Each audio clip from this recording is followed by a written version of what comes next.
बिस्मिल्लाहिर्रहमानिर्रहीम। अस्सलातु वस्सलामु अलैका या रसूलल्लाह वाला आलिका व सहाबिका या हबीबल्लाह।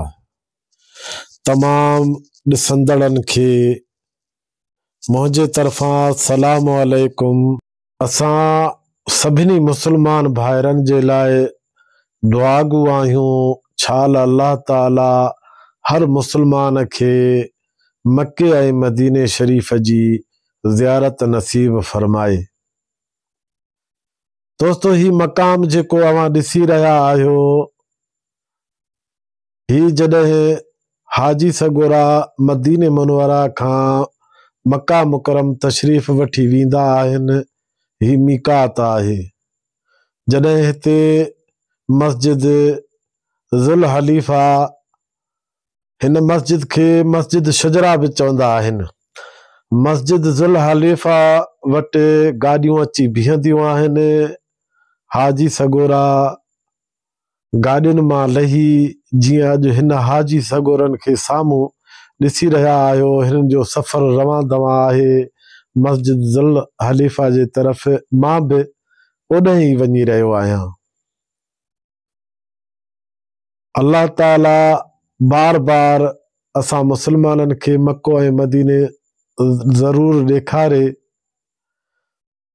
तमाम पुरसुकून ऐं ही हिकु बेहतरीन सफ़र हुयो जॾहिं मदीने पाक खां मक्के मुकरमा ॾांहुं रवानगी हुई। दोस्तो, ही हज 2025 जो मौक़ियो हुयो। असां तक़रीबन 8 ॾियारा मदीने पाक रहियासीं। अल्हम्दुलिल्लाह, अल्लाह जे करम सां 40 निमाज़ूं पढ़ियूंसीं। उन खां बाद असांजी रवानगी मक्के मुकरमा ॾांहुं आहे। हाणे असीं अची ज़ुल हलीफ़ा मस्जिद वटि पहुता आहियूं, जेको मक्का मुकरमा ॾांहुं वञण महिल मीकात आहे। हिते हाजी सगोरा एहराम ॿधंदा आहिनि, हिते हमाम आहिनि, हिते तमाम वधि में वधि गुस्ल जूं जायूं ठहियल आहिनि। हर हिकु हाजी गुस्ल करे सघे थो। वरी एहराम ॿधी अची बरकातूं वाजिब एहराम जूं पढ़ी, उन खां पोइ वरी सफ़र अॻिते रवां दवां थींदो। हाणे हे जेके बि हाजी आहिनि, इहे सभु एहराम जा नफ़िल अदा करे रहिया आहिनि। हीअ मस्जिद ज़ुल हलीफ़ा अंदरां आहे। हिन मस्जिद जी ज़ियारत कयो, हिन मस्जिद खे ॾिसो। हिन मस्जिद जे हर तरफ़ केॾो त ख़ूबसूरत ठहियल आहे।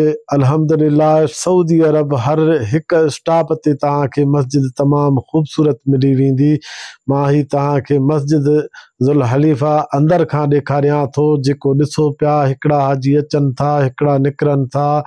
अल्हम्दुलिल्लाह, अल्लाह जो करम लॻो पियो आहे। हिन मस्जिद खां निकिरण महिल एहराम पाए उमिरे जी नियत सां वरी सफ़र अॻिते रवानो थींदो आहे। ही ज़ुल हलीफ़ा मीकात वारी मस्जिद आहे।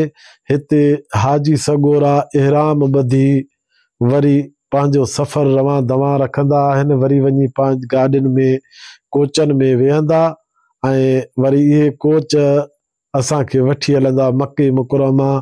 पोइ काफ़ी 450 किलोमीटर जो फ़ासिलो आहे। अल्हम्दुलिल्लाह, अल्लाह ताला इहो सफ़र हर हिकु मुस्लमान खे नसीब करे।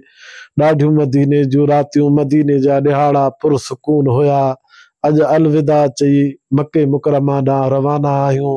असां उमरो शरीफ़ पढ़ी सभ खां पहिरियां असांखे अज़ीज़िया वठी वेंदा, जिते असांजी रिहाइश आहे। हज 2025 जे मौक़े ते उतां पोइ अची असां उमरो कंदासीं इंशाअल्लाह। हाणे हिन मस्जिद मां असां वापसि वञी रहिया आहियूं पंहिंजो गाॾियुनि जी तरफ़। सुभान अल्लाह।